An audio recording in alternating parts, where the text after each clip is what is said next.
going on, guys? I'm Mike Pouncey, former center for the Miami Dolphins. I'm here with Coach Fred and my brother Marquise Pouncey, former center for the Pittsburgh Steelers. Let you guys know that Twin P is official liquor, the Common Man Podcast.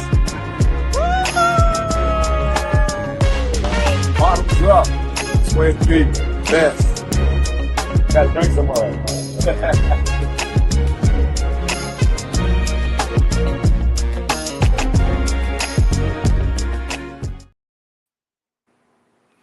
Yo, what up, what up, what up? Y'all know what it is, man. It's a drive at 5:45. Got caught up in the drive. But nonetheless, man, we here. You know how we do it. We get into it. We got a very special guest. But before we do any of that, you know what we do. We always toast the show to make sure we get off to a great start. Common Man, Twin P whiskey. But we're going to toast a little bit different today. We're going to get into their liqueur. One of my favorites. It's espresso minus the martini glass. So we're going to shout a little bit of espresso because I got to get my energy level up for this guest right here. All right, because he said he's going to bring it. We're going to break down a lot of different stuff as quick as possible. Don't want to keep you here too long because you know how we usually do it in and out. Try to be as informative as we can with that hour. So, as we always do, to a great show. Without any further ado, man, as my guy B, the producer, said in the background, man, we didn't know what to call him because he's got about 17 nicknames. He answers to all 17, and then he may have answered to his real name a couple times, but I've never heard him answer to his real name. So, nonetheless, let's bring in my guy, GeeESPN. What up, G? What up, Coach? What up, Coach? Now you know I got something to say. That's hey, what this might be your Cat Williams, Shannon Sharp episode. I'm telling you now. It might be the episode. I'm trying to tell you. Because it's been a while. It's been a while, and so I'm ready. I got a lot of stuff built up, so I'm ready. That's what I'm talking about. Yeah. But before we get to that, man, how you doing today, man? You say it was day off, man. How you enjoy that day off? Yeah, I laid around chilling, did a bunch of nothing. Waiting on this, and I just got started on my little cocktail. So we're ready for the night. Mr. Campbell on me about the shot glass, but you know, it's on deck just because we had it. You know, we gotta have it on deck for my guy G. G, man, I don't know where to start, so I'm gonna just pull out my cue cards and I'm gonna just go. Let's go. As you know what we do. GeeESPN, my man George, born and raised Baton Rouge. Correct me if I'm wrong. Glen Oaks, Louisiana. It's the suburbs. It's the capital of Baton Rouge. It's like the suburbs. You know what I'm saying? So we call it Glen Oaks, Louisiana, but you know some people attach it with Baton Rouge, so we go ahead and take it sometime. Okay. And we're gonna get back to Glen Oaks here in a minute. But Glen Oaks, from there, parents deep rooted in what we do, as we always talk about the show. The show is HBCU centered, HBCU football in particular. Being that we're in the off season, we still gonna talk HBCU football. Family deep rooted in that helmet behind you. Growing up in it, early age. When did it really get into the skin, get into your blood, man, that you were purple and gold, bro?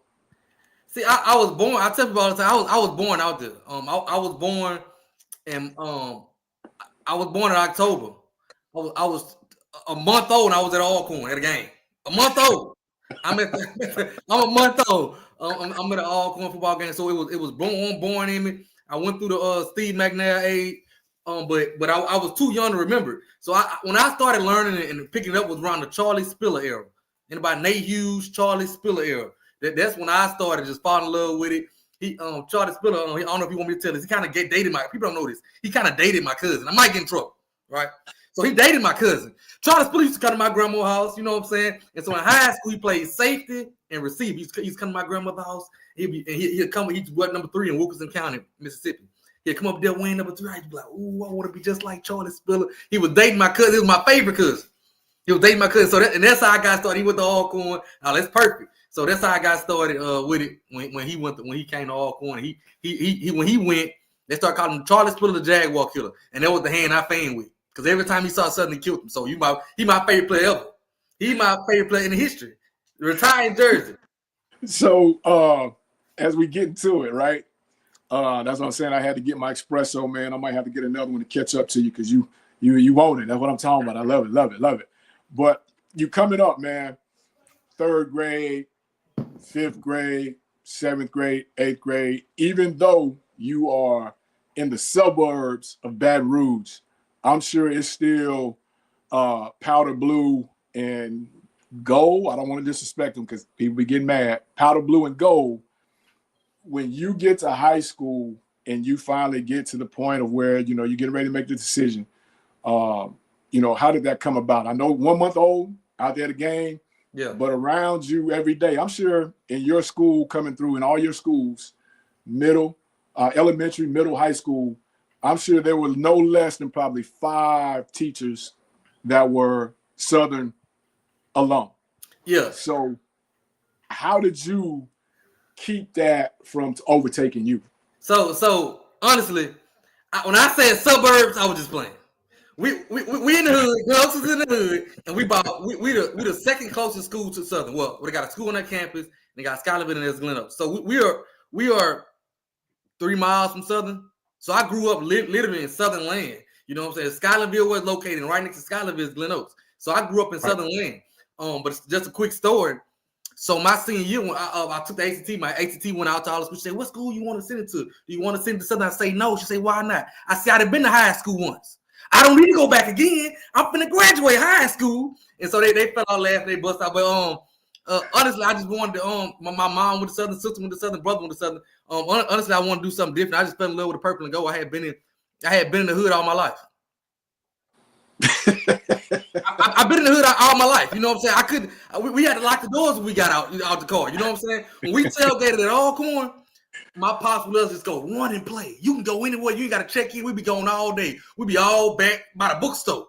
You know what I'm saying? See, at Southern, y'all stay right here. Don't move. Don't go over there. Stay right here. So it was just a big difference. And so I also spent a lot of time in Mississippi because my family is from Woodville, Mississippi, which is where my daddy from.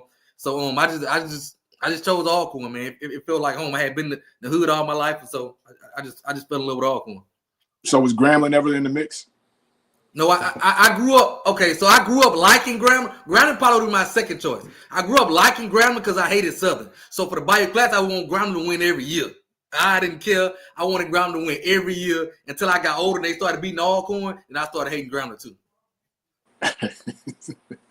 So you make the choice, man. You'd already been in the hood. You wanted to get out. Man, you get to Alcorn freshman year. Freshman year, away from Baton Rouge. I mean, it's got to be a screeching hope because Baton Rouge is fast-paced. Yeah. Woodville, I'm not sure how much time you spent in Woodville growing up. So if you were like me, where I grew up, Mulberry, suburbs of Tampa. Tampa's 100 miles an hour. Mulberry a little slower, but it's close enough to touch it. You know what I mean? So maybe that was you with Woodville, but then when you get to Lorman, and it's a screeching hope because you can't go home every weekend. Well, I guess you could. Yeah. You can't go to Woodville every weekend. I guess you could. Yeah. What was the adjustment for you? Like you said, kind of like you, I was kind of used to it, going to Woodville so much. I was kind of used to it, and I kind of knew a lot of people at Alcorn, spent a lot of time there. So it was an adjustment, but to me, it was a good adjustment. Like I was saying, I come from, people don't know this. My senior year, my best friend was murdered in Glen Oaks. Shot 11 times. Sorry to hear that. Stood over him and shot him 11 times. So getting to Alcorn and seeing a family vibe, you know, they used to have a car on campus that everybody just borrowed. They left the keys in it. They left the keys in it, and you just take the class. Like that was true. Like they left the keys in it. Where I'm from, you couldn't do nothing like that. They've been gone the first day. You couldn't do nothing like that.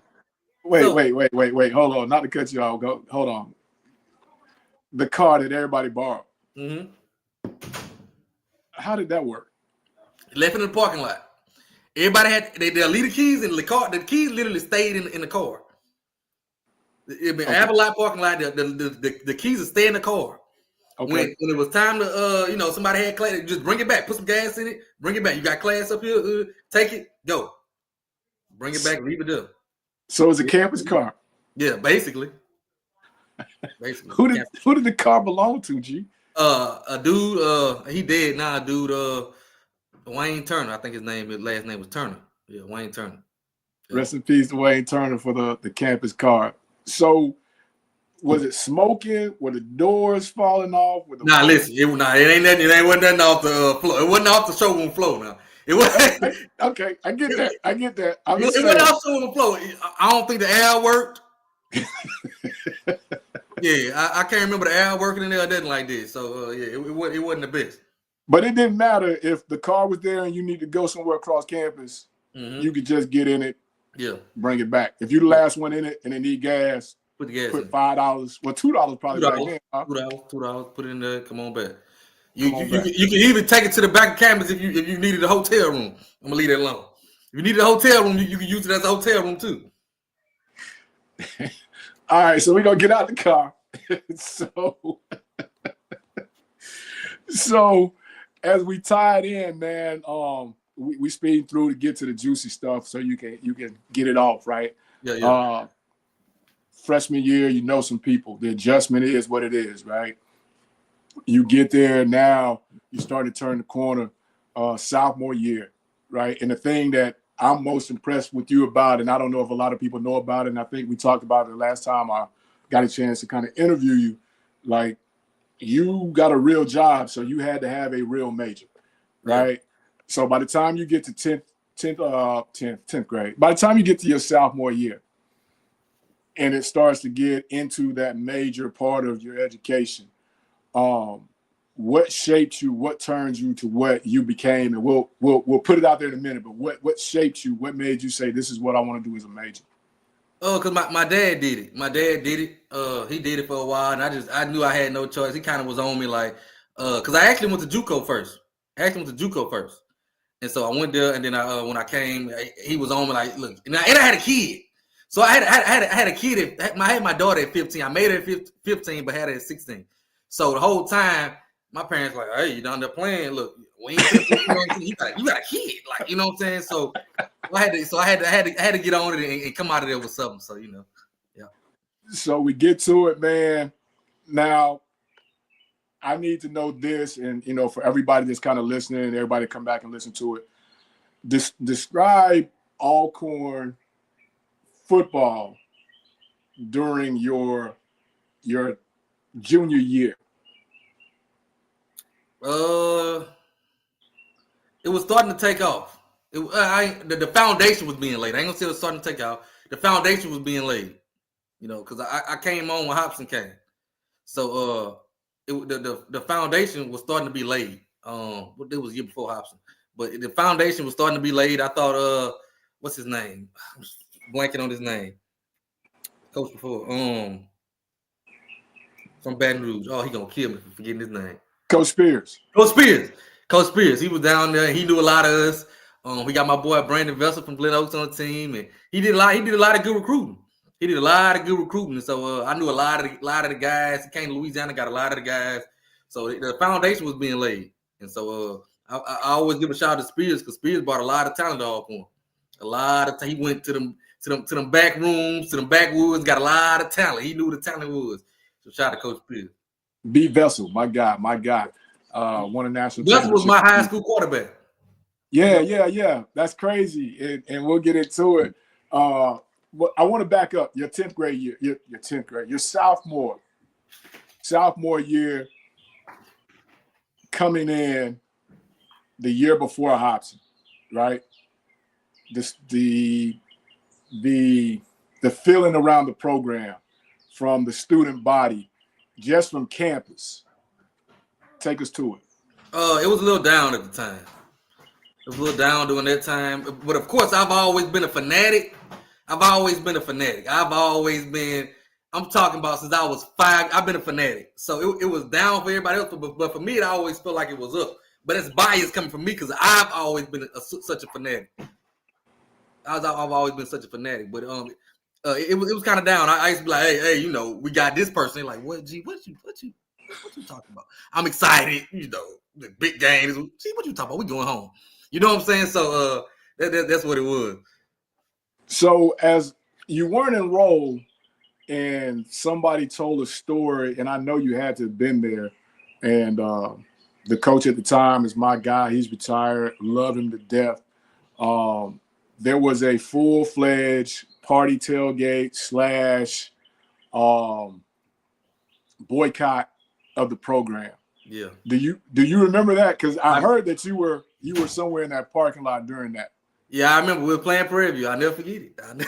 I heard. Now I can neither confirm or deny. Now that's gonna be up to you.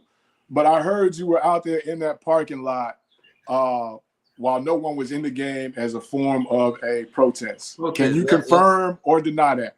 Yes, I definitely was there. Me and my family. See, I come from a long family of organized. I'm talking about I probably was 27 or 28 deep. I'm talking about long, and all of us was out there fussing. Okay, man, fussing. We all was out there. So yeah, I remember it. So my question now, y'all are out there, and it's not just y'all. Legend has it, rumor has it, there was quite a few people out there. Yeah. What was going on, G? Just like a boycott. I remember one lady having a sign. She had a sign. And everybody, kind of just in a huddle fussing. I'm sweet sick of this. We ain't never gonna get out of this. If we keep doing things the same way, we go. I remember that. So I remember like a lot of fussing. Just everybody was out there, just together. So was there any barbecuing going on? Oh, it was always some barbecuing and some drinking. So that's what made it worse. Because the barbecue and drinking ain't gonna cease. That ain't gonna stop. 0-11, 0-14. The barbecue and drinking ain't gonna stop. That did not stop. You know what I'm saying? But they were kind of a boycott. But the barbecue and drinking, so of course the drinking made it worse. It turned it up. It turned it up a little bit. A boycott with alcohol. That's a different type of boycott. Most times you see a boycott, ain't no alcohol involved. So imagine a boycott with alcohol. Oh yeah, it was a little different. No Roger, no rerun, no rent. Mm-mm. That wasn't going down, huh? So let's get back to you being on campus, your senior year. What is it like at this point for the program? It's starting to get better. Starting to gain some momentum. It's starting to get better. Fun times. The team started to get better. Started to see some improvements.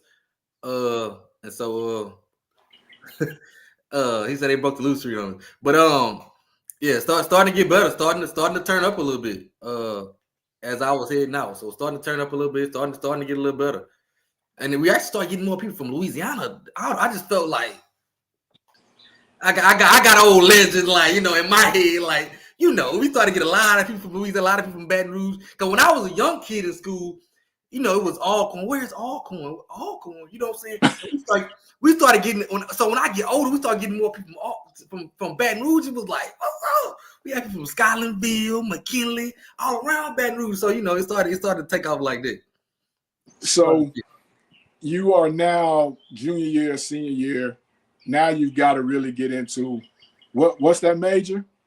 I was a computer science major then. So now you can't really be riding around in the campus car a whole lot because you got to be putting some time in to get up out of there because you got the real world coming. Yeah, I was going there. That's when I was really staying at home. Honestly, I was coming up doing a little something, but I really was at the house. I wasn't messing around too much. I already get out of there. My daughter was 6 or 7. They're like, you got a 7-year-old boy? What? She's 6 or 7. I gotta go to award ceremonies. I couldn't stay on. I gotta go to award. She in cheer.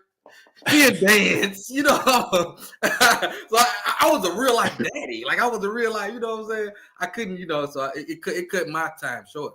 Yeah, I had to be. I had to be an elementary school daddy. Mm-hmm. So teacher conferences. I can only see you in one of them. I'd have to get footage of that right there. I got to get footage of that. But you get up out of there, man. Now you're in the real world, real life job, working the whole 9. And you say you've always been a fanatic. Yeah. I get there in 14. I see you. Don't really know who you are, right? We hadn't really met. your other nickname hadn't took off just yet. Yeah. But now that you are grown and got your own job, your own money, and it starts to turn up now, because a lot of fans don't do this, but you travel. Yeah. What got into it? Because a lot of fans don't travel. You know, I'll catch every home game, away games on TV I try to get to, but you travel just about every away game that 14 season that I can kind of remember. Yeah, everyone. Yeah. As a young guy, I see some older people, parents with guys on the team do it. But as a young guy, what inspired the road trip syndrome for you? Well, for one, I knew what time it was. I knew we was finna. I knew it because I watched it. I watched it build. So after we lost 13, I say, ain't nobody gonna touch us in 14. Let's go. 2, I had just started making that paper. I had just started making that paper, and so I could afford it. So at the time, I was still living with my mom and daddy. Oh, so Coach, I was balling. I'm balling. I'm going everywhere. And so the tradition growing up was me and my dad went to all the games, even the away games. My mom would tailgate at the home games, but we'll go to the away games together. Well, I started making a little cash now. I'm making a little, I want to go by myself. Pop's like, no, I'm going by myself. I got it. I'm gone. I'm going by myself. So I started going to the games by myself, and it was a whole nother experience. Okay. A whole nother experience. And that check is all profit. So Yeah. All profit. I was doing stupid stuff. Check all profit. All profit. I ain't got no bills, nothing. Yeah, profit. So, you get to that, man. We win that thing in 14. We win that thing in 15. We'll speed through it. For the sake of time, the pandemic hits. And now one of your 17 names is born. SWAC'n a fool. Yeah. What puts you in the mind of saying, you know what? I want to do this type of platform, but I want it to be about this. Yeah. So how it really started, honestly, I don't think a lot of people know this. So when the opt-out happened, right? HBCU game, they came out with their story. Everybody had their stories. And nobody's story was really accurate. So I'm sitting here with all the information. And I'm like, we don't have nobody in the SWAC media space that can stand up and say, let me stand up for Alcorn. You go look at Grambling, they got HBCU sports guys ran by Grambling. Jackson State got theirs. Southern got their people in the media. I'm like, Alcorn has nobody. We have Charles Jessup beside our Charles, but we kind of stays local at Alcorn. We have nobody in the HBCU realm that represents Alcorn. That covers us. Okay. That covers us. So I was already in these SWAC groups. I had became famous in these SWAC groups first patrolling, right? So I had a following from there anyway. That's where the GeeESPN come from. So once the opt-out happened, I'm in these groups arguing people. I say, you know what? I'm going to start a podcast. And that's how it started. And so I didn't really know the direction I wanted to go in. So I kind of sat on it for a little while until I met J-Max. And I said, if I'm going to do it with my personality, I can't just sit behind with a tie on and just talk straight to y'all because, I ain't going to do that. So when I met him, I said, let's put our personalities in. And that's how I got. Now, my girl, you tell me if I'm wrong. Now, my girl, Penny with the Henny, says y'all don't give her the credit that she deserves for the show. Okay, so she was the first person I sent the idea to. I'm like, we should do a show. And she was like, yeah. So we do slide because she did help us out a lot. She the one put us together. She the one kind of said, hey, he love it like you love it. He's also from Baton Rouge. I'm telling y'all. So she does deserve some credit because she kind of connected us together and kind of helped us out in the beginning. Yeah, I like Penny. But Penny be hit and miss now. When they win, she in your face. Now when they lose, you can't find her. Ghost town. Ain't answering the phone. Ain't replying to text. Ghost town. It be cussing. It be cussing. Oh, we'll get downright mean and nasty about that thing, right? Make you feel bad. The one thing that I admire about, the platform, G, that you guys, again, I don't know what the inspiration was for it, but you guys cover all the sports. You cover basketball, women's basketball. You do baseball. You do the track and field as much as you guys can. And we got to get better about the conference with track, but that I'm going to let somebody else do that podcast. But we've got to get a better deal with our track system because, you know, we got a lot of great track athletes that should be coming to these campuses. Can you imagine a track meet, a SWAC track meet in Lorman? Can you imagine that? Lord. Oh, my. It'll be crazy. Anyway, I don't even talk about it. Somebody take my idea and make millions, and then they'll be like, you know what? We heard G and Fred talking about it, but you know, whatever. But you know, y'all do that, and it takes a lot of time. You have a real job, right? Yeah. You have a real job. Yeah. I don't know how y'all do it. So, what was the push to do it, and how do y'all do it? The push, it was just we were doing it for free. Like we were doing it anyway. So when I met him, we started just we arguing every day. We're like, why not just get on camera? Why not just get on camera and do this and kind of represent our schools in the way we want to represent it? To me, I felt like we always want to represent HBCUs, but I wanted to represent what's actually going on in the tailgate areas. Like SWAC, this is what's really going. They all these other platforms might be talking about it and who scored this. We want to show you what's actually happening when you walk outside in the tailgate area of an HBCU football game. It's a lot of arguing. It's love, but it's going to be some back and forth banter. Going to be some trash talking. You know what I'm saying? At the end of the day, going to be love. And so that's what we try to show on the screen, just to try to grow to HBCU brand and just to show them how it really goes down. It's not all political and nice suit and tie outside in the parking lot. Okay. It go down. They go down in the parking lot, especially if I'm in it. So, could you do a suit and tie if somebody came? I mean, I know you do. You could because you have, again, I keep saying you have a real job, right? Yeah. But if somebody came with it, would you guys be interested or even consider switching the brand? Because I think y'all are different for what you do because it's what you guys do, right? Yeah. It's not what me and B do. It's not what, I do. It's not what 14K. It's not what any of them guys do, right? Yeah. You come out, skit. It depends on what's going on. Yeah. You know what I mean? But if somebody say, hey, man, we want to give you that real bread, need y'all come, put some glasses on y'all. How y'all work? Yeah, not that you selling out, but I mean, you know what I'm saying? Yeah, can we do it? I would probably try it. I would definitely try it if it's an opportunity to put Alcorn in a better light. If it's a bigger audience for me to sell Alcorn, I'm gonna try it. I'm gonna try it, even if I'm not successful. I'm gonna try it. I'm gonna try my best at doing it if it's an opportunity to put Alcorn on a bigger platform, because that's what I started it for. Now I would talk to him and see if we can some kind of way get our own little way in there, some kind of way. But if not, I tried it and just to put HBCU SWAC on a bigger platform, I tried. Now, G, you've been watching football for a long time, right? Things are changing, man. What is your assessment on all of this as it changes? Transfer portal, roster limits, NIL. When we're talking within the SWAC conference, man, what's your site? What's your thought on that?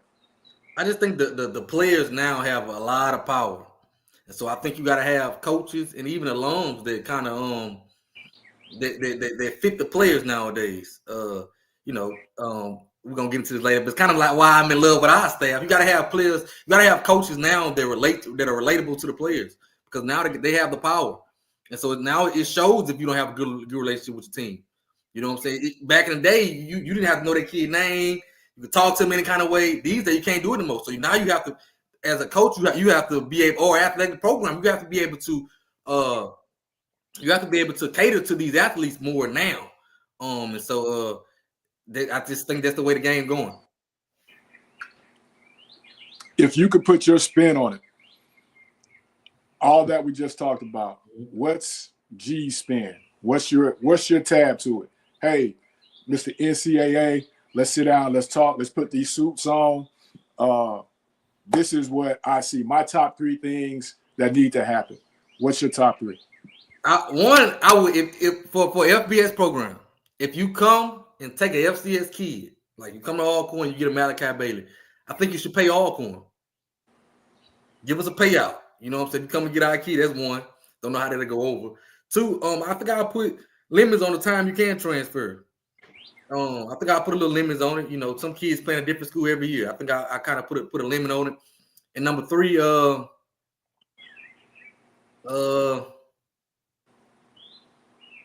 my biggest two. I don't know if I got a third one. Well, let's go back to your number one. Okay. Who gets the payout? The athletic program. Okay. So you're saying the payout basically turns into a money game and it goes to general fund. See, that's my only problem with it.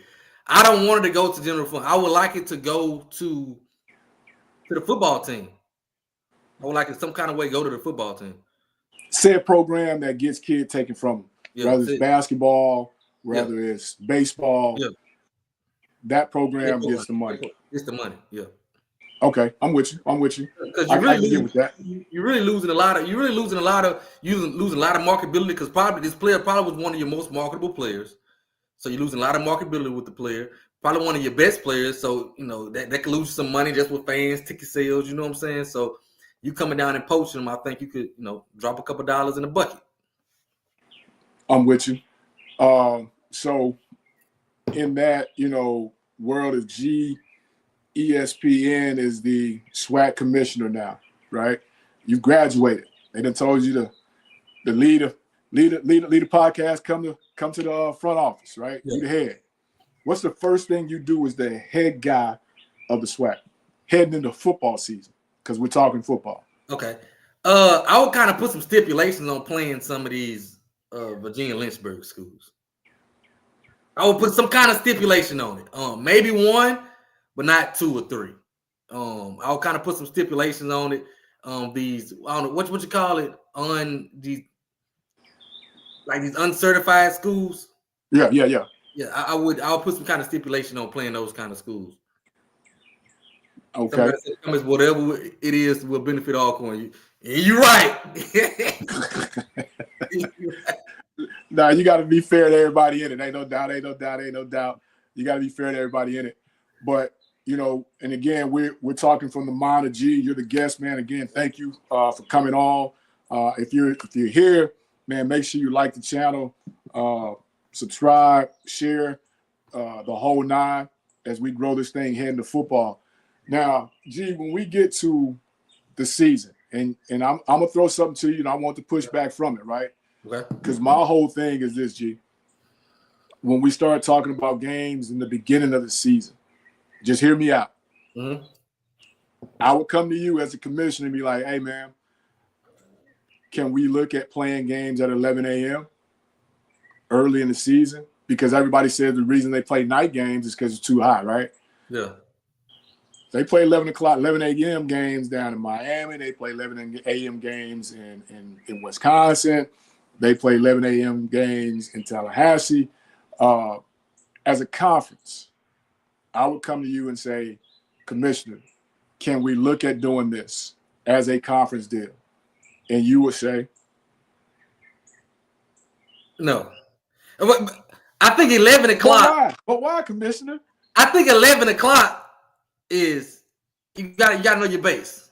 You gotta know your base. You gotta know who's doing this. You gotta know your base. You gotta understand your base. You gotta know who you're selling, you marketing to. You gotta know who you're selling to. I don't think it'll work out too good, but our fans want to eat, party, have some time to do it. They want to do that, and I'm here for the football, but you gotta understand who you're marketing to. They're here. They're here for the whole experience. And I think with 11 o'clock, you're cutting some of their experience out, so it's gonna play into a part of it. See, with the other crowd, they have some that don't care. They don't care what time. To be honest, we ain't got many that don't care about we coming to the game regardless. We ain't got many like that. A lot of hours are time got to be right. Who you playing got to be right. All that got to be right. It just got to be. It just is what it is. And a lot of people don't like to say that, but we don't have these. See, I'm coming. I'm the opposite. I'm coming and we playing at 9 a.m. and we playing South Dakota State. Oh, I'm there. Even though I don't know what's gonna happen, but I'm there. That's a hype game for me. I'd rather that game over us playing Prairie View. You know, I'm excited to go see that. I want to go see it, but a lot of our fans don't. You know, they're like, "Who is that? Are they good?" They don't know. You know, and so I think that'll kind of hurt us. So, as we still talking to G, the commissioner, and we're talking about the scheduling. You've already gave your thoughts on the scheduling part of it. How do we entice, or how do we beef up the non-conference? Some schools do it, but as a conference, how would you encourage the schools, football-wise, because we're talking on a football show, to go out and schedule those games, to try and get a South Carolina State in a home and home, to try and get, like you just said, North Dakota State to come down? How do you get that across to your presidents to encourage that? I think you start putting a ban on playing some of the small, not a ban. I don't know if it's just, I don't know if you could do that, but I think you start cutting back on the amount of the lower tier schools that can play. When I say lower tier, I'm talking about the NAIA, the non, I don't know where I'm looking for, but the NCAA schools. Non-NCAA schools. It cut down on that, so it opens up a bigger pocket for you to go schedule those games, because now you don't have non-NCAA schools no more. So now you got to open up a pocket to schedule those games, and maybe I don't know how this works, but maybe give them a little more percentage in the end of the year payout if you schedule a game against a FCS opponent. Give them a little bit more, give them a percentage or two in the FCS payout at the end of the year. I mean, the SWAC payout at the end of the year if you schedule another FCS opponent. You know what I'm saying? Okay, I see what you're saying. So instead of having Virginia Lynchburg and Frederick NAIA, you're going to give me more to have a South Dakota State, a Illinois State. Yeah. If I play them. Yeah, I give you more, or at least one of them, because I don't think every program is set to play two of them. You may play a Tuskegee in a South Dakota State, or you know what I'm saying? Right. But not Louisiana College and Virginia Lynchburg. So, with that, Commissioner, when we're talking about schools and the schedule, what would you say to Mr. Campbell University that drops their schedule at 10 a.m. and then at 10:05 announces you as homecoming and Price Gouge City? How do you combat that as the president? Now, see that? I don't know. See, I don't know a way to tackle that one.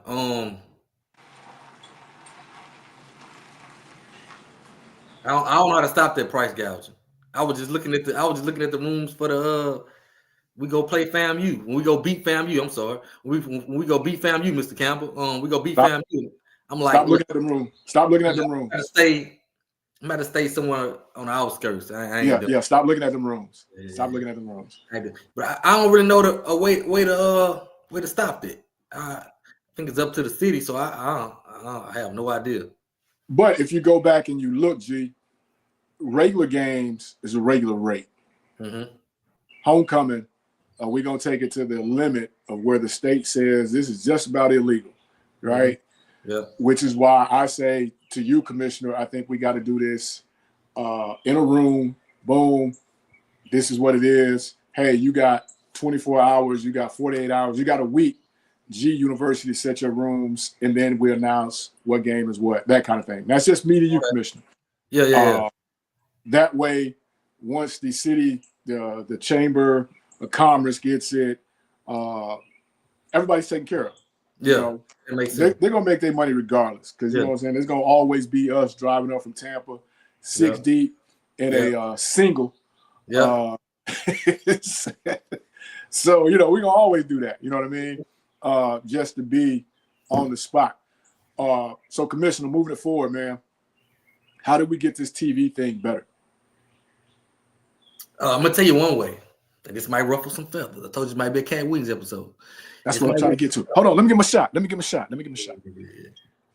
I'm drinking this espresso, man. I'm getting perked up like you. Go ahead, Mr. Commissioner. Let us have it, Mr. Commissioner. Go ahead.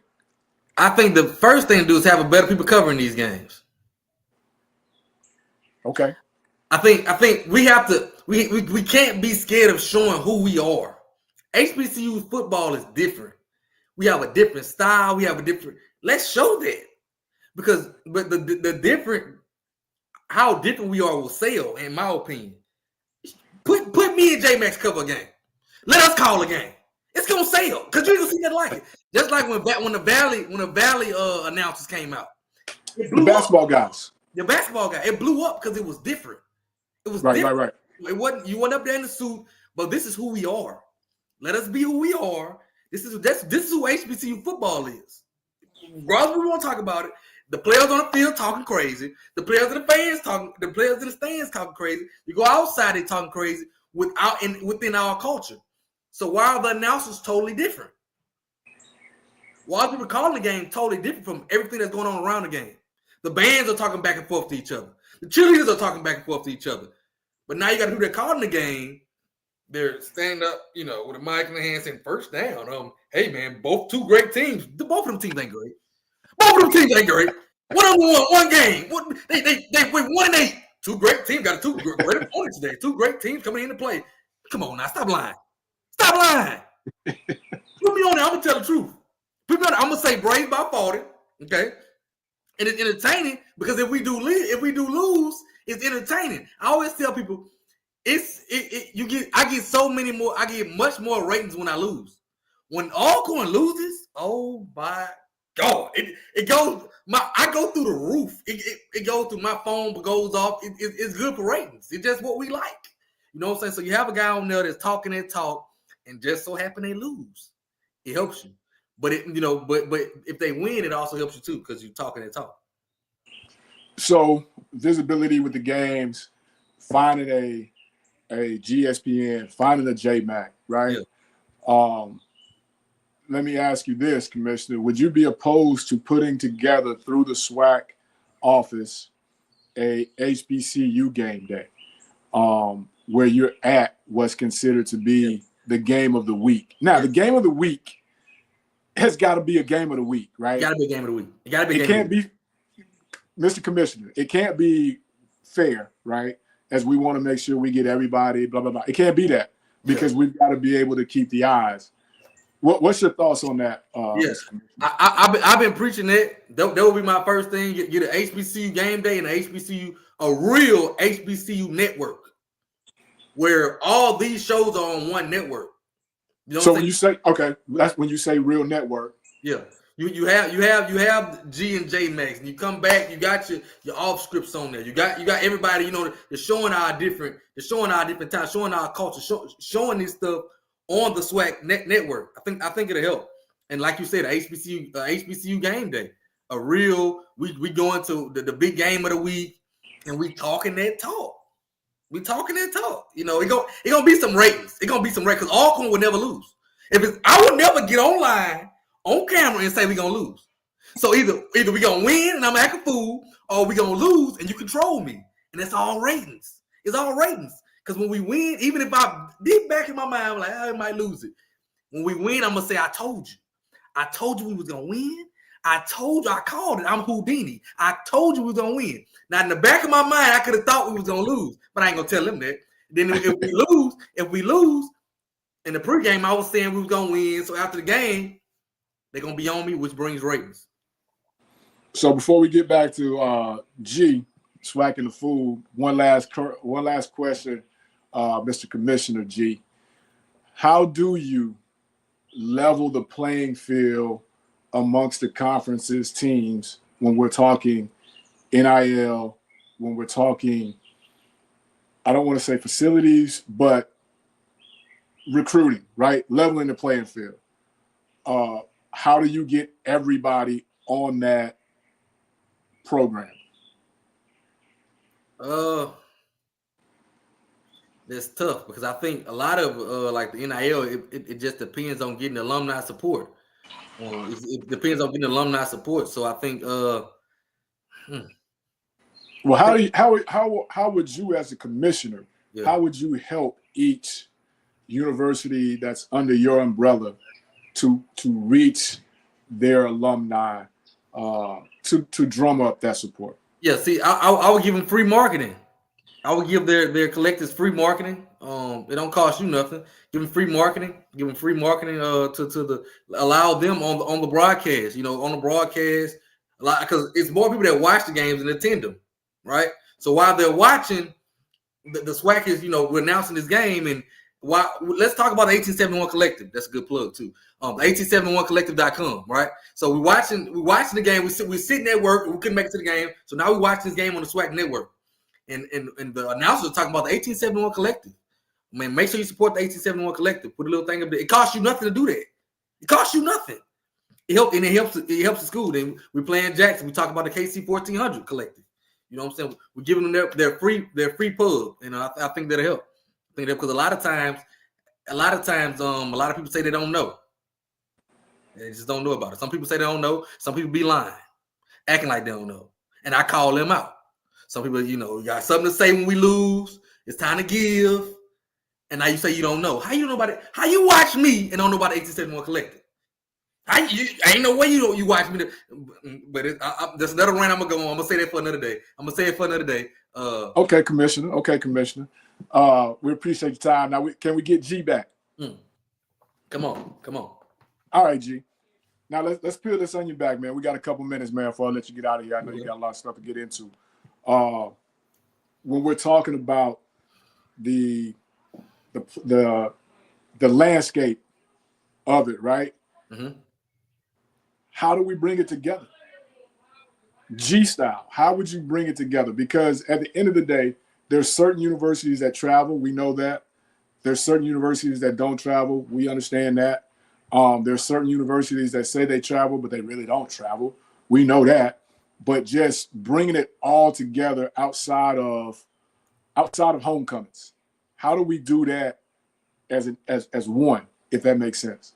I think it's kind of doing a better job of showing what actually goes on, because just media wise, because I don't think people understand the fun that goes on, right? I don't think people understand the fun, the good times that go on, like coming in town on a Friday in Houston, cheering your team on as they get out the bus. I think that type of stuff should be shown to encourage more people to come out and want to be a part of it, because it's a great time. I always come in on Friday, Coach. I always come in on Friday night, have me a good time, get ready for the game, talk to Coach, tell the boys, hey, good game, but get ready for the game. I think, but if more people if we showed more of the time we had and the fun we had doing that, even in the parking lots of some of these games, show it. I shouldn't have more videos and film of this than the people that's over the conference have. Show what we're doing in these parking lots of all these games. Show what we're doing in these of these classics. I had a ball in Mobile at the Port City. At the Port City. Nice tailgate. But a lot of people don't. Some people are like, I didn't know they tailgated down there, because we didn't show it. Let's show it and show what actually goes on. Show the nightlife of some of these parties. Promote, what I'm saying? That's what we got to do. That's what gets our people out. Some of the parties that are in these towns, of us hanging out the night before the game. I don't think a lot of people know the fun that's wrapped up in it than game day. I don't think people know a lot of fun that goes on with it outside of homecoming. It's a lot of these games. Labor Day weekend gonna be fun. Okay, it's gonna be real fun just going to these other cities and joining together as a unit from your school. Show what y'all do that Friday night, and I think it'll bring a lot more fans out. So, what are your thoughts on this? And this may turn into the Cat Williams deal, but I'm a name drop. South Alabama has a brand new stadium that's maybe 3-4 years old. B, you could probably give me more facts on that if it's that old, 5 years maybe. But their stadium in part was sponsored by Michelob Ultra. Oh, you about to get me started. But sometimes that's kind of frowned upon, so to speak. Gee, how do we get over that? How do we get over that hurdle, that being frowned upon? Because it's clear as day on that stadium, Michelob Ultra, the beer garden. I can remember we had that lightning delay when we played them, and their head coach said that he would buy everybody a beer that stayed there until the end of the game or whatever it was, right? Yeah. but that stadium was in part built by Michelob Ultra. Yeah. With a smile.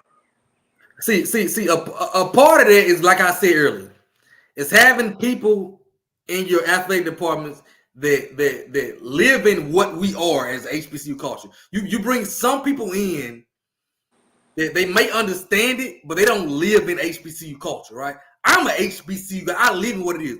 What are we doing in the parking lot? We're drinking. We're drinking in the parking lot. That's what we're doing. That's what, it don't matter what game. I've never been to a game there wasn't no drinking going on in the parking lot. So why are we shying away from who we are? That's who we are. And so to me, it's like we're trying to pander to be something that we're not. And it goes back to a whole other point I got. Be who we are. And when the people that are in the highest places understand who we are and allow us to live in it, is better. We drink all day long, starting Thursday nights.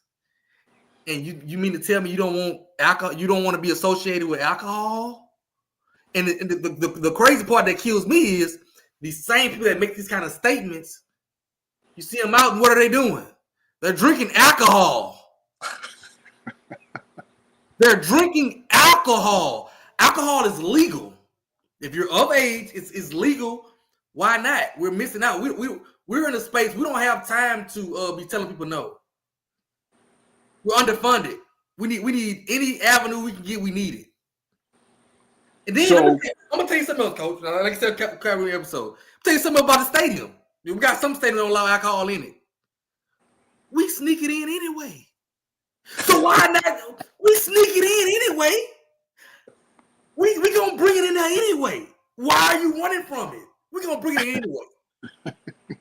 So either is get down or lay down. What you gonna do? You gonna get down or you gonna lay down? You bring it in anyway. So you missing out on a whole lot of revenue because it ain't like you're patting us all the way down. I know how to get it in. Anybody want hit me up off you got a stadium and they don't let you in. Hit me up. I got a good way to get it in. We gonna get it in anyway.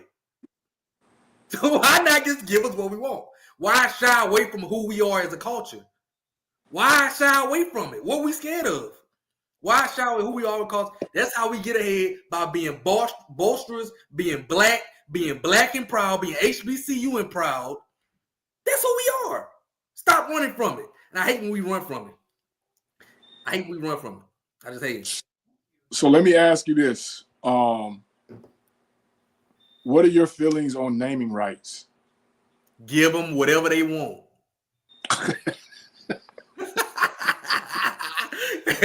Give them whatever they want. Give them whatever they want. You can call me the prune. You can call it Prune Juice Stadium if the check is right. We all know it's Marino Chasm Stadium. We all know that. But respectfully, this is a respectful comment. It's a real respectful comment.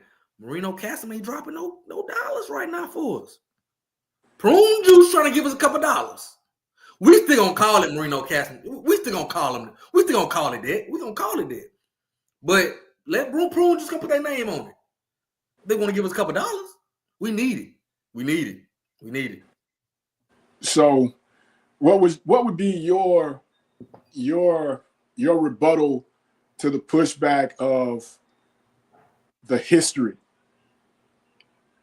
I don't, and this is what I mean when I say the history. I don't think we should let them have naming rights to Coach Fred Stadium, because Coach Fred really put the work into this stadium years and years ago. It wouldn't be right if we let them put the name on Coach Fred Stadium. Yeah, what is your rebuttal to that? Yeah, but we're in the red, and Coach Fred ain't helping us right now. And it's time out. It's time. It's time out for waiting around and missing out on opportunities. Time out. We're in a day and age now where money matters more than it ever has. You need it more than you ever needed money in your program. You need it more now. We don't have time to sit there and if that family won't go get mad, I got a lot of respect for you. A lot of respect. But us showing you homage these years later is not gonna help us right now. And we've shown you for all this time. The stadium is named after you, or the gym is named after you. So we're showing you that we respect you, but now we need this. We need this now. And it's still gonna be called there. You know how black people do. We ain't gonna stop calling. I'm in Baton Rouge, Louisiana, Coach. You might not know this. And so we got something called the Mall of Louisiana. It was built in like 1995. Mm-hmm. They still call it the new mall. What is the gym called at all? What is the David Whitney called at Alcorn? It's called the new gym. That gym was built in 1975. We not gonna your legacy still gonna carry on. We're not gonna wipe it away. We're just gonna put a sign up there, make them feel good, and get the check. That's all we doing. That's all we doing. So that's your rebuttal to that. And I want to put this in a way because I know you've heard it, right? Mm-hmm. The older alum. So I'll put it in my house. So my aunt is a FAMU grad. Okay. Education. Okay. And she taught all the way through the drop program, 28 years, right? Okay. Retired in Florida. Still buys 2 season tickets to FAMU games, right?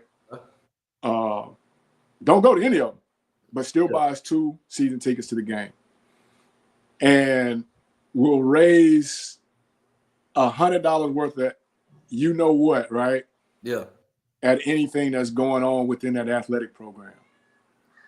I feel like she kind of has that right? Yeah. To an extent.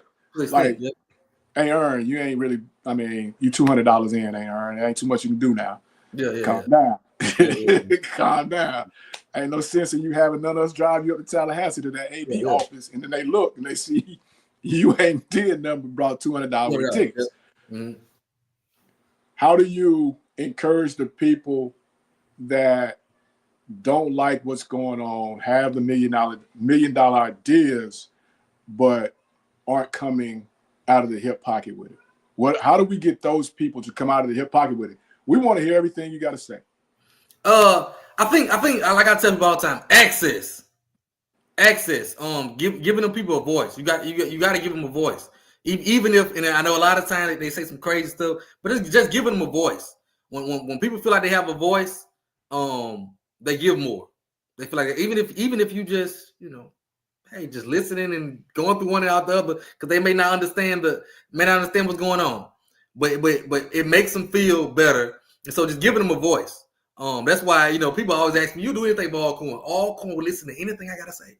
I can walk on campus right now. I can go anywhere, any program, listen to anything I gotta say, even if I'm loud and wrong. And I've been loud and wrong a lot. They're gonna listen. And so in return, I give them anything they want. In return. So I think it's just being that listening is sometimes you just gotta listen. Sometimes you gotta listen and take what you can from the conversation. And I think that'll help a lot, just having an open ear and not having that we know it all, we don't need you until it's time to act money type deal. You know what I'm saying? And with that, G, I always say, with you like you said, you're there, win, lose, draw. Sometimes people may be heated about it, but you're always there. And then you got to always be able to put things, as I say, you got to keep it on the table. Yeah. All right. If G comes around and you start knocking over the hot sauce and the Kool-Aid, we're just gonna have one big mess. Yeah. Just keep it all on the table. Yeah. And I think that's kind of where we are as a conference, so to speak. G, the most beautiful thing I've seen in a long time, man, 2 years in a row going out to the FCS National Championship, having the opportunity to be able to work that, right? Nobody is worried about anything. This year, everybody's worried about trying to keep warm, right? And that's the same feel we have. But where I'm going with that is you see the cups, you see the ultras.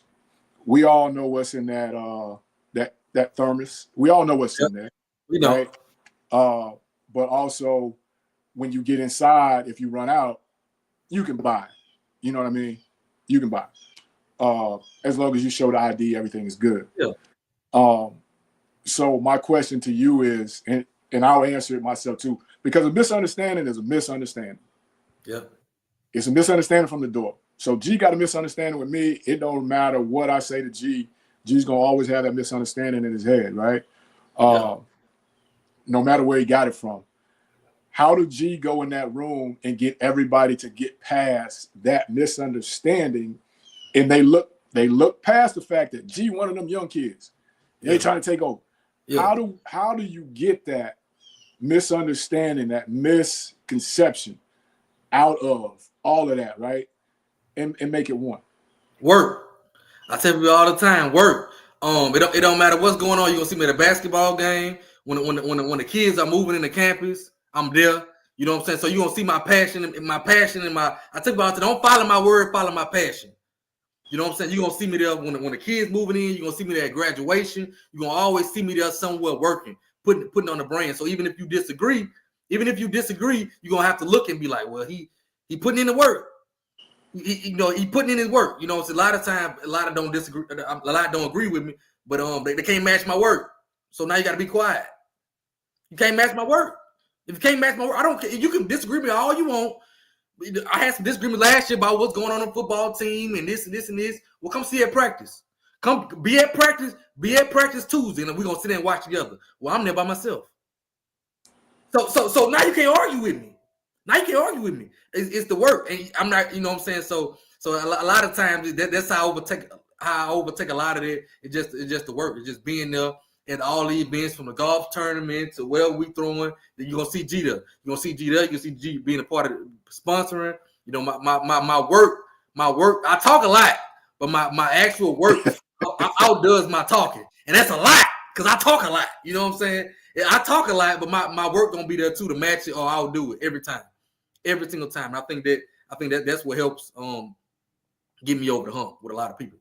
So G, for somebody that doesn't understand it or not of it, right? Just now coming in, as my boy Coach JB would say, with the prime sexuals, just getting here. Yeah. Right? Break down the pageantry and what they missed before the prime sexuals got here to where it is now, and why this thing is so important. Oh, it's very important, man. I think with the prime sexuals, a lot of it is on the internet. You know, a lot of it is just they get the sell it. It's on Twitter. It's on a lot of people you see. A lot of the prime sexuals aren't the guys that's been tailgating for 20 years. You know what I'm saying? That's been in these parks. Those guys are on X arguing every day. Those them guys. That's them guys. They got time. Those aren't the ones that's really hands-on, in boots on the ground, as they say. Those aren't really the ones because they're new to it. But I think the pageantry of seeing the goodness of seeing the ups and downs in these programs. You know what I'm saying? Watching a program be down, it's a different. Me watching Alcorn win in 2014 was totally different because I had never saw Alcorn win. Watching them finally win, it was different. Just me going talk on the internet. It was different. It was a pride, like wow. It was different to see that.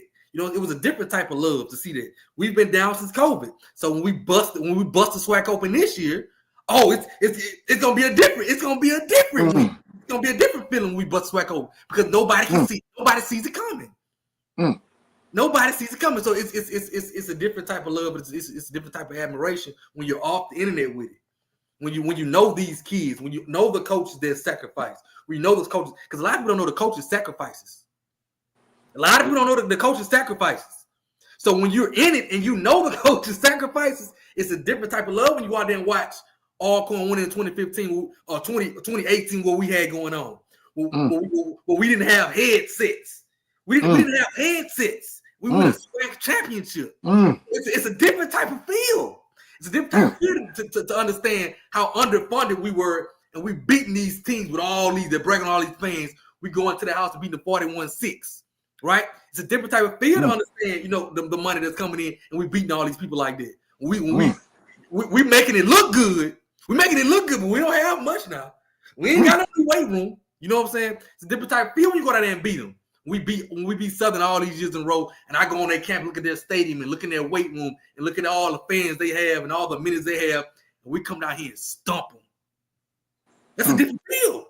That's a different feel. We go to our weight room and it start raining in there. We go to the gym. We can look outside the gym and we could be standing inside the gym and look outside, and we hitting you in the mouth. You know, I got a different respect for my coaches because I know the work you put in. I know the work it takes to get there. You know what I'm saying? So it just the being in it when you're actually in it, it hit different. It hit much different. So let me ask you this, and we wrapping it up. I promise, B. Don't pull the plug. I kind of got G going. Don't pull the plug yet, B. Don't pull the plug yet. But I'm calling you in right now to sit at the boardroom table with Procter and Gamble. Mm-hmm. Bring us home with the sponsorship, the corporate sponsorship. Get it for me, G. How you gonna do it? The culture. There's no better culture than our culture. You follow our culture in any other way. We are the culture. You can see all different types of culture here, from the bands to the Greek organizations, from this type of from the HBCU, even the multicultural. We have the different we have the different races. We have everything here. It's like a melting pot.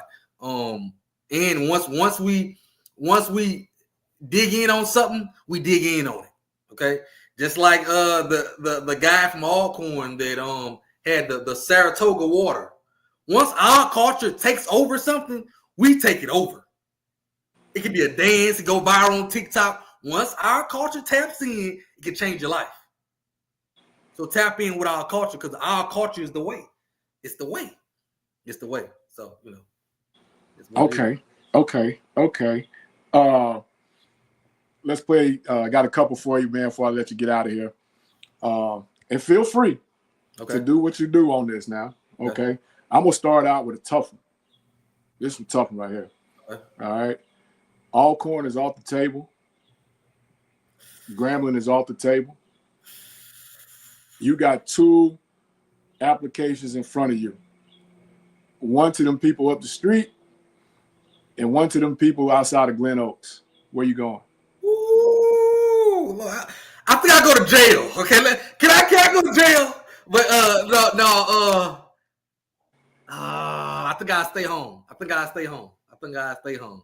Southern. All right. Now, we weren't even supposed to get into that. Now, forget the question. We're gonna come back to it. Okay. I've been watching you. What's the deal with the crawfish, right? Yeah. Oh, go ahead. Are you calling yourself a connoisseur, a top-notch chef? Because you whipping it out, right? Yeah. You whipping it out. Yeah. You can't tell what we put in that pot because you never show what you put in the pot. Yeah, I can't tell all the sauce, but I am goated. Okay, I am highly recommended. I boil crawfish 2 times a week in crawfish season. 2 times a week. Okay, 2 times a week. I'm boiling me some crawfish. It's all I do. I love to do it. I'm a fanatic. I do it. I do it different seasons every time. I tried everything there is to it. Yeah, but I guess you could say I'm a connoisseur. Tomorrow at 8:00, I'm be in line getting me some, and I'm be balling some tomorrow. Just what I do. I love to do it. Okay, so now that we got that out of the way, back to the questions, which was we going crawfish, blue crab. I already know the answer. Oh, you hitting me today? I'm gonna go crawfish real close though. Real close.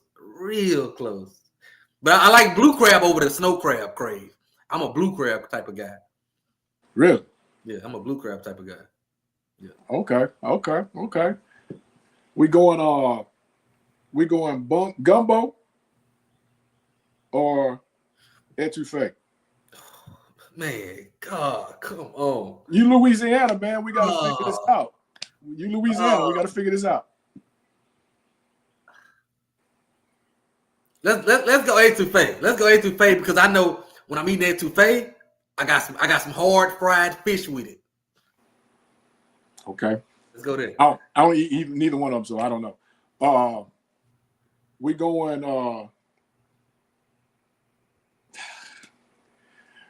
going fish with the spaghetti, or we going chicken wings with the spaghetti? Chicken wings with the spaghetti. I'm not okay. Let me tell you. Okay, this is I gotta explain this one. The interview can keep going. The interview can keep going. You just said it. Let me go ahead and shot you on that. There you go. Keep going. This is where when I got to Mississippi, it was like what you doing? What you putting spaghetti with fish? That's not a Louisiana thing. That's not a Louisiana thing. So okay. That's a Mississippi thing. We don't eat no spaghetti with fish. So in Louisiana, you know, we gonna my mom gonna fry some chicken. My mom gonna fry some chicken with that spaghetti. So that was one of my adjustments. I eat it, but that was one of my adjustments, eating the fish with the spaghetti. I'm more of a chicken with spaghetti type of guy. Oh, okay. You learn something new every day. I thought that was Mississippi, Louisiana, on out to Texas. Okay. Okay, my bad. All right. Gee, we going to brunch or we going to happy hour? Happy hour. I feel like brunch is a little sassy. I think that's where the women go. Oh, I was gonna say you didn't even think about it. It was just Okay. White or dark? Dark. Okay. Dark. Okay. When we're talking dark, since you said dark, we talking 1738 or we talking Hennessy? Why are you doing this to me? Oh, I'm just saying. We trying to get to the bottom of who G is, man. And this is you got some good ones. I gotta go with the hen dog. It's just classic. It's just legendary. The hen dog is legendary. I gotta go with the hen dog. Gotta go with the hen dog. All right, Wolford or Crown? I already know the answer to this. Wolford. I'm with it. We going because you said dark. We got to go back to the white. We going Taco Vodka or what's in the whale? Give me what's in the whale. Give me what's in the whale. Give me what's in the whale. All right. Seagram's gin or vodka? That's where we at. Oh, you got to give me the vodka. I had Seagram's gin one time, and I don't remember what happened after it. I'm going to stick with the vodka. Give me the vodka. Okay, yeah, we better do that. When we going with the vodka, we mixing Sprite or we mixing I know that's ginger ale, but I can't even read my own handwriting. Ginger ale. I'm really a straight drinker, but give me the Sprite. Oh, you straight up. Okay, cool. If they wanted it mixed, Coach, they'd have put it in there. They put the bottle with it. They wanted it mixed. Speaking of mix, we going apple pie moonshine or we going one of them Jolly Rancher moonshines? Oh, this is one of them trail questions.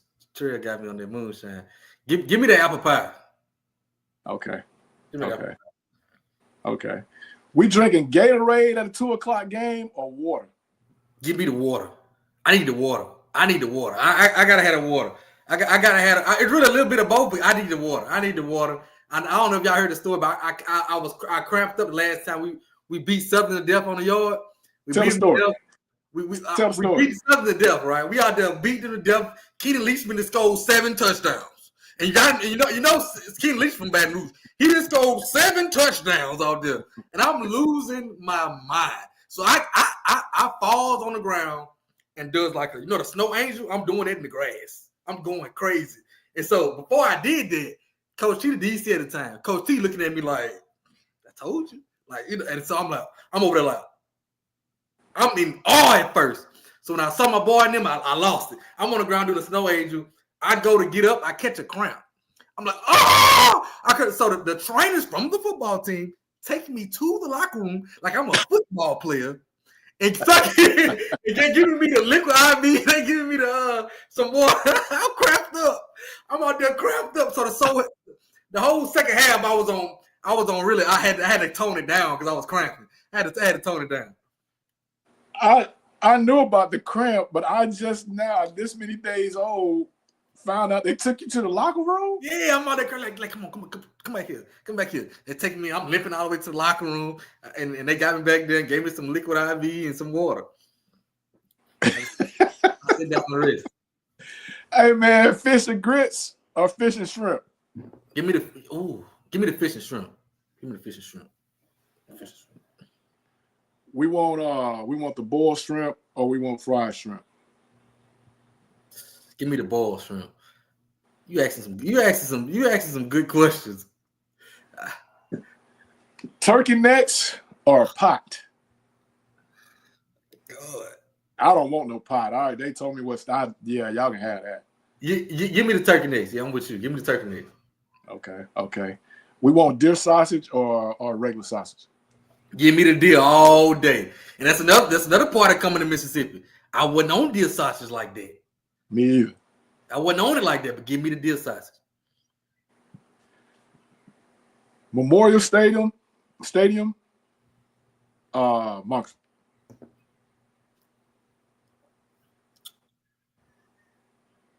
Mumford. Give me Mumford.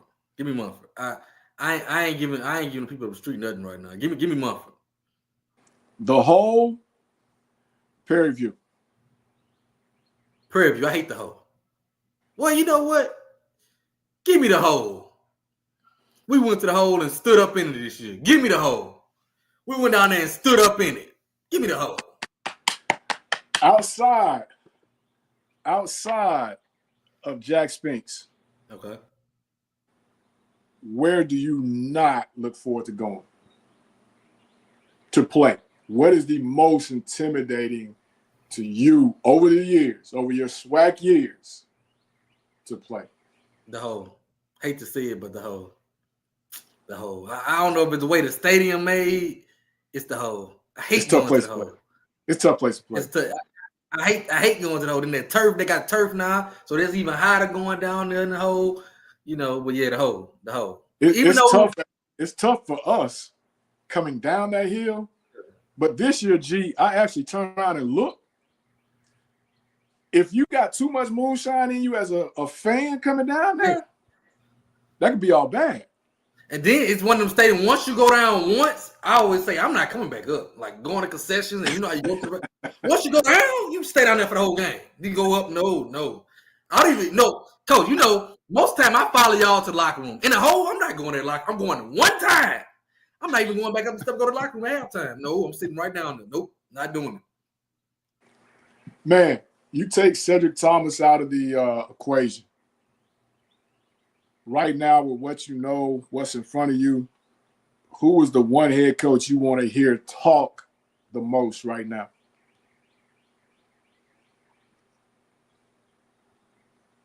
Terrence Graves from Southern. And that's big. That's big because I'm in Baton Rouge.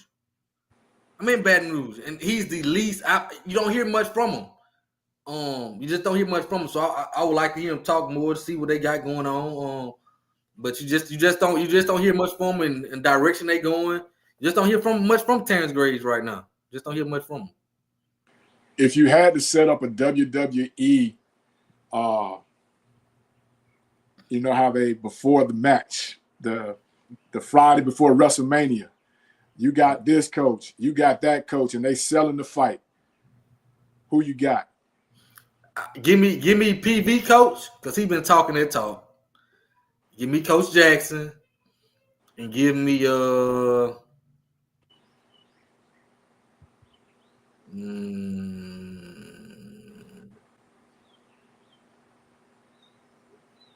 me TC. I'll take TC. Give me TC and Jackson. I really want to. Yeah. Give me TC. We'll rock with it. Golden Helm. Okay. 3-way tag team match. Okay. Who y'all in the ladders, tables, and chairs against? KC 1400. Right up. And it's an easy W. And it's an easy dub coming off the top rope like Rey Mysterio.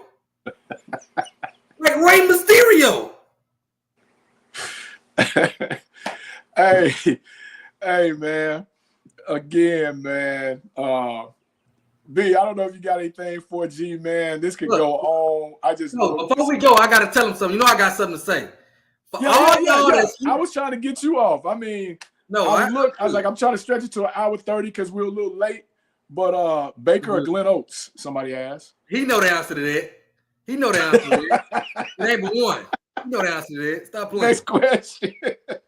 For everybody that's sleeping on my big bad Braves, you know, a lot of times they say if you sleeping on us, just stay asleep. Well, I got a different mantra this year.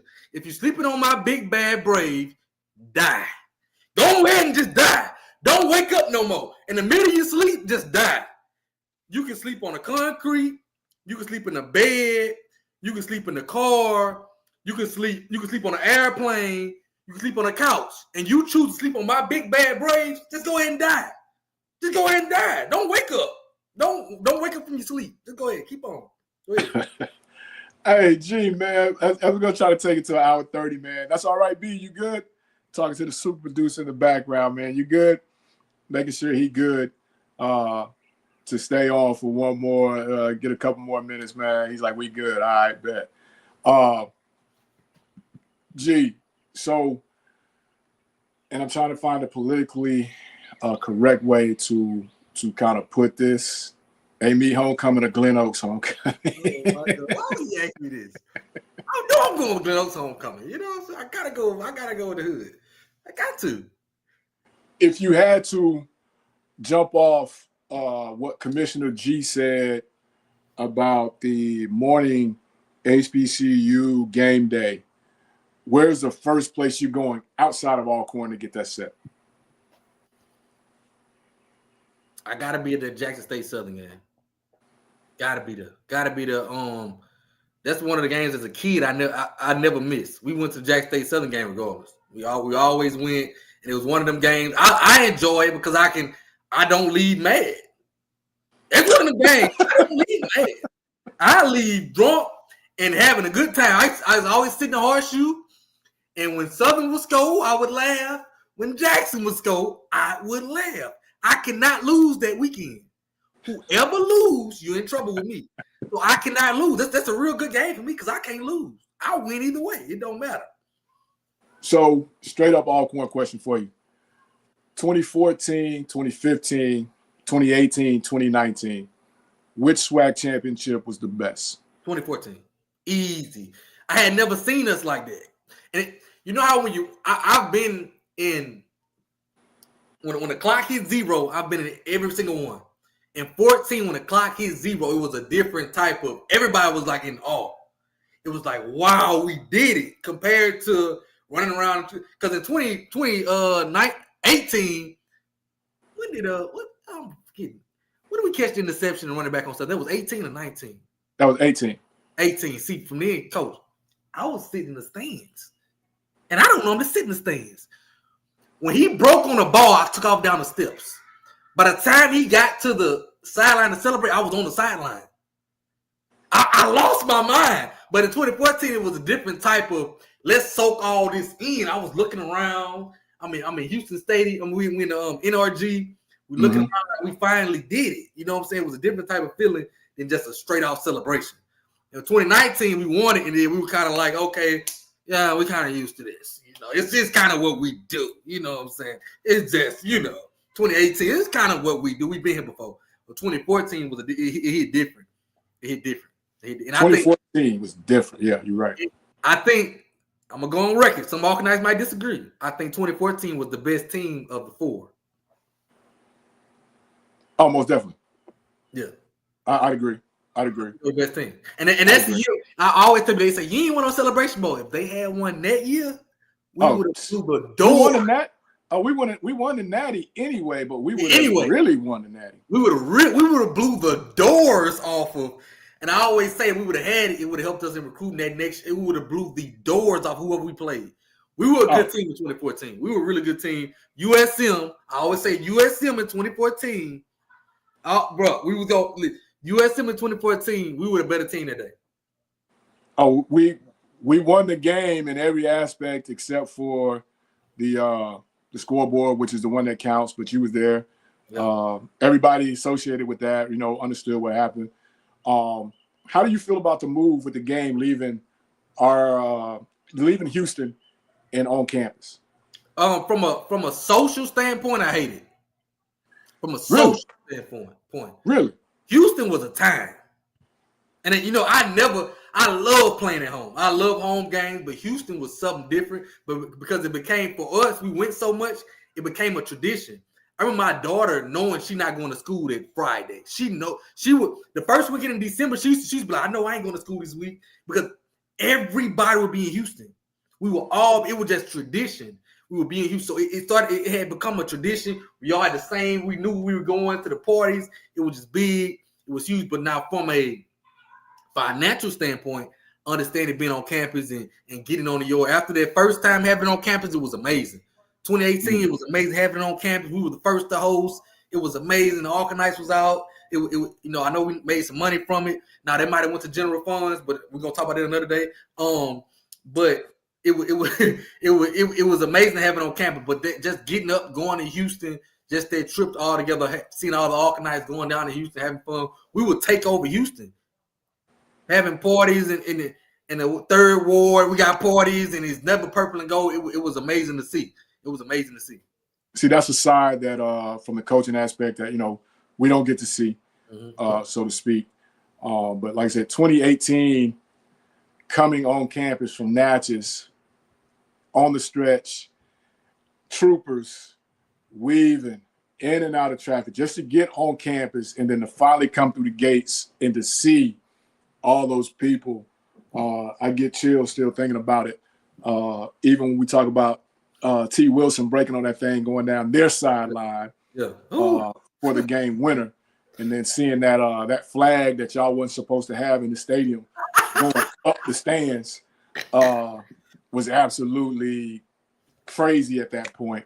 Yeah. But I just want to know if we get Commissioner G back on, would he keep it the way it is, or would he take it back to said Houston? Said it can't go back outside. Yeah. If you move from campus to campus, you can't go and put it in Birmingham. I don't think so. Me too. For me, it would all depend on the deal I could get. If I can get a good deal to go back to Houston, I would go back to Houston. Okay. And the reason I say that, it just I think it helps in recruiting as well. I think it helps in recruiting. Is I still use to this day. I send out pictures when they say, "Show me about all." I send out pictures of our fans in Houston to recruits, and you know what I'm saying. I send that out. It's just another weekend to play in the NFL stadium for these recruits that we're getting out. It helps sell it. It helps sell it. Come play in Houston. Come play in front of in this stadium, in this NFL stadium twice. We're gonna win it in Houston. We're gonna go to Atlanta and win it there. It's 2 times on big stages and big. And I think the players, like I said earlier, have a lot of power now. That's something they want to do. They've been playing home games all year. They want to get on their bus and go to Houston and feel the excitement of going in that stadium and seeing that purple and gold in there. They want to feel that excitement of just that big game atmosphere twice a year instead of just once a year with the Celebration Bowl. So I would move it back, but I don't know if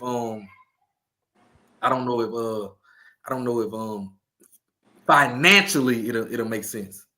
So we'll close out with a couple questions for Commissioner GeeESPN, okay?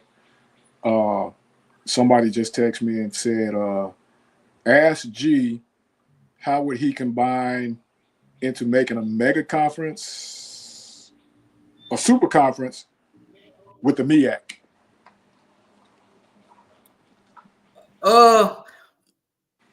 My only problem with that would be the travel. How would we do the travel? But I think it'll be better for like TV revenue. I think we may be able to strike a bigger TV deal. We combined everything.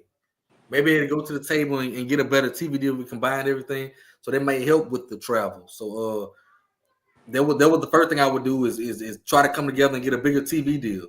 Let's brand this thing all the way. HBCU football. We different over here. Like I was saying earlier with the broadcast, how we broadcast the tailgate, show that more, showcase our bands more, kind of show our culture. I think it'll sell more because it'll be different. That's what I would do, kind of broadcast our culture more to try to sell it. if you had to say take a few teams to add, all right, D2, MEAC, you got 2 from each. Which teams are you adding? Give me Central from the MEAC. Why Central? I just think they're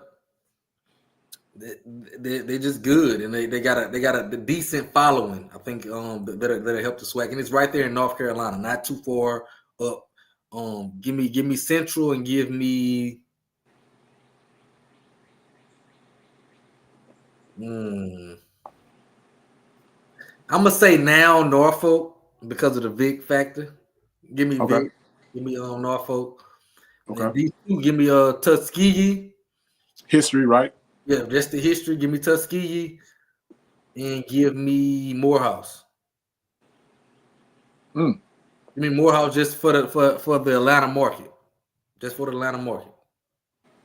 Okay. So, man, Morehouse I appreciate you coming on. Yeah. An hour 31. All right, even though the drive at 5 started at 5:45, it's because I got caught in the drive at 5. Yeah. Coming through Jackson, man, everybody cannot be getting off work at 3 o'clock. There's no way everybody's getting off for work at 3 o'clock to where it's just, I'm talking bumper to bumper, but that's a whole nother show. But if they want to find you, man, they want to follow you. If they don't know how already, how do they find Commissioner G for more of this? I got a lot of platforms. So SWAC'n the Fool on anything, type in SWAC apostrophe in a fool on YouTube, Facebook, Apple playlist. SWAC'n the Fool anyway. Type it in on Google. And then for me personally, I'm Mr. Big Bad Brave. I'm Mr. BBB. This year I'm adding an extra B, so I'm 4 B's this year instead of 3 B's. You can figure out yourself what that 4th B is for. I'm Mr. Big Bad Brave on Twitter. I'm GA on Twitter. That's really it, man. You type in Alcorn State Big Bad Brave, I'm gonna pop up. I'm Mr. Big Bad Brave, Mr. BBB. And for anybody that has a misunderstanding with you, man, here's your chance to clear the air. If you got a misunderstanding with me, keep it. If you're not gonna come outwork me, if you ain't gonna show more passion, just keep your misunderstanding. Because if you ain't got the same passion and work ethic that I got for the Big Bad Braves or the SWAC in general, then we're gonna fall out anyway. So keep your misunderstanding. Come outwork me. Then I understand you. But if you ain't working, putting in the work, putting in the time, having the passion, showing the passion, keep your misunderstanding. Keep it. Y'all, because we're gonna misunderstand each other anyway. If you can meet my passion, meet my work, then we can sit down at the table and we can make some things happen together. Did you say Golden Ham? The Golden Ham. The Golden Ham. We probably gonna go tonight. About 8:10. Probably gonna go tonight. So be on the lookout for that. The Golden Ham. We got a lot to talk about. We ain't been on. So we're gonna Golden Ham review tonight. Check it out. Golden Ham review, man. Again, my guy, GeeESPN, SWAC'n the Fool, Mr. BBB, Mr. BBBB, Mr. Glenn Oaks, Mr. Hennessy, Mr. Cigar. Everything. Yeah, we got it covered. Man. And tip your hat, man. I know it wasn't totally you, but I followed the whole community deal y'all did with your community, man. Yeah. Glenn Oaks, big time. Yeah. To you and that committee, whoever put that together. Looked like a great time. Looked like a time was had with no incidents, so to speak. Yeah. And that's needed more because the younger the crowds start to get, the more trouble is near, and we've got to be able to show them how to have a great time and not have incident at the end, middle, whatever. Again, so man, shout out to you, appreciate it. Appreciate you. I got one last question, man, and then when I ask this question, B, man, just go to the closing commercial. And I probably shouldn't ask it, man, but I'm gonna ask it anyway, man. Do them people from up the street get that money back? No, hell no. Wait.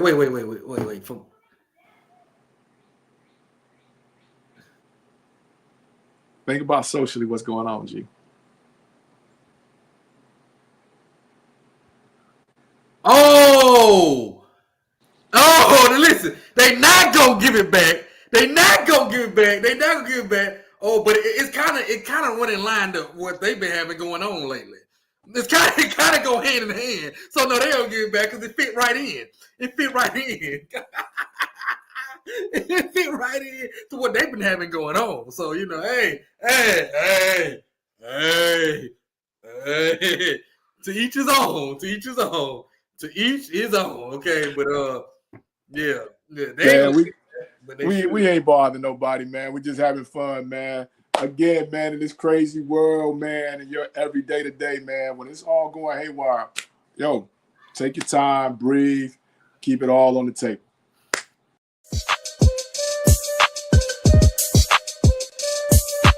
Hey, what's going on, guys? It's Mike Pouncey, former center for the Miami Dolphins. This is my brother Marquise Pouncey, former center for the Pittsburgh Steelers. What's up, everyone? This is our new cigar line. It's called Twin P.